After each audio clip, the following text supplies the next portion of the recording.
Hi everyone. మేమైతే early morning fresh up అయిపోయి అమ్మమ్మ వాళ్ళ ఊరికి బయలుదేరాము. అక్కడ మామయ్య అయ్యప్ప స్వాముల పడిపూజ చేయిస్తున్నారు. అందుకే బయలుదేరిపోయాము. బ్రేక్ఫాస్ట్ చేయలేదు కాబట్టి మధ్యలో బ్రేక్ఫాస్ట్ చేసేసి మళ్ళీ స్టార్ట్ అయిపోయాము. అమ్మమ్మ వాళ్ళ ఊరు అనగానే నాకు మెయిన్గా గుర్తొచ్చేది చిన్నప్పటి సమ్మర్ హాలిడేస్ డేస్ అనమాట. సమ్మర్ హాలిడేస్లో మేము ఎక్కువగా అమ్మమ్మ వాళ్ళ ఇంటికే వెళ్ళేవాళ్ళము. అక్కడ స్టార్టింగ్ అంటే సమ్మర్ హాలిడేస్ స్టార్టింగ్ నుంచి ఎండింగ్ వరకు అక్కడే ఎంజాయ్ చేసి వచ్చేవాళ్ళము. పొలాలు చూసారా ఎంత బాగున్నాయో. ఎక్కువగా ఇక్కడ వరి పంటలు వేస్తారు. వరి ఎక్కువగా పండిస్తారు కాబట్టి వరి పొలాలే మనకు ఎక్కువగా కనిపిస్తాయి. పిల్లలకు అదే ఎక్స్‌ప్లెయిన్ చేస్తూ ఉన్నాము.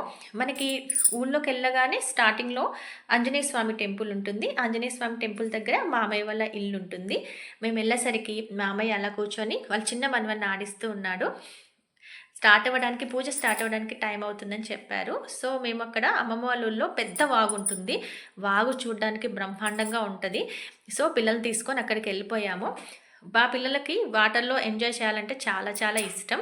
మా చిన్నప్పుడైతే ఈ బ్రిడ్జ్ అనేది లేదు. ఆ బ్రిడ్జ్ అవతల పొలాలుండేవి మామయ్య వాళ్ళవి. ఈ బ్రిడ్జ్ అనేది ఇప్పుడు కట్టారనమాట కొత్తగా. వాటర్‌లో చాలా బాగా ఎంజాయ్ చేస్తున్నారు పిల్లలు చూడండి.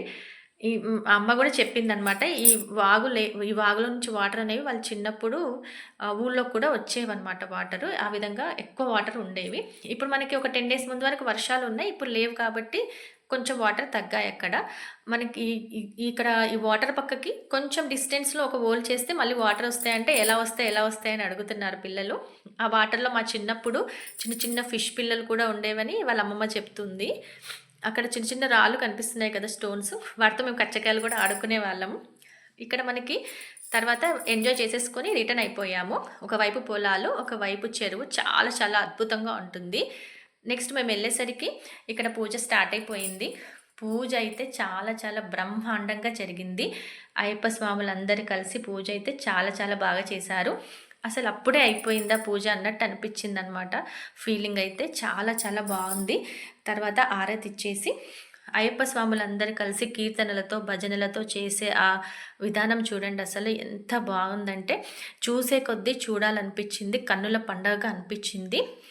చాలా బాగా చేశారు పూజ. చిన్నప్పుడు కూడా చూసాం కానీ ఇప్పుడు చాలా రోజుల తర్వాత చూసాం కాబట్టి చూడడానికి చాలా బాగా అనిపించింది. మొత్తానికైతే పూజ చాలా బ్రహ్మాండంగా జరిగింది.